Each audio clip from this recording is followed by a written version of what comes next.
Irmãos, aspirai com ardor aos dons espirituais mais elevados. Vou mostrar-vos um caminho de perfeição que ultrapassa tudo.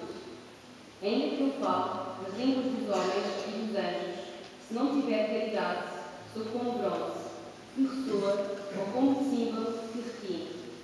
Ainda que eu tenha o dom da profecia e conheça todos os mistérios e toda a ciência, ainda que eu possua a plenitude da fé, ao ponto de transportar montanhas, se não tiver caridade, nada sou.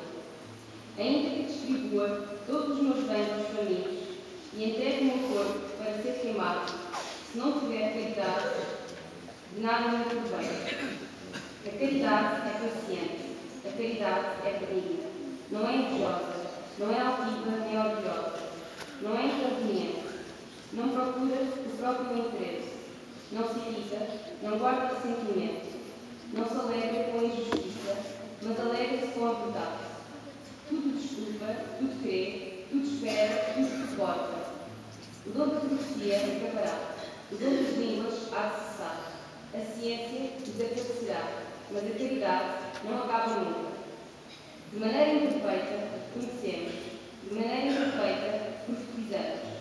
Mas quando vier o que é perfeito, o que é imperfeito desaparecerá. Quando eu era criança, falava como criança, sentia como criança e pensava como criança. Mas quando me fiz homem, deixei de ser infantil. Agora vemos como um espelho e de maneira confusa. Depois, veremos face a face. Agora, conheço de maneira perfeita. Depois, conhecerei como sou conhecido. Agora, permanecem estas três coisas: a fé, a esperança e a caridade.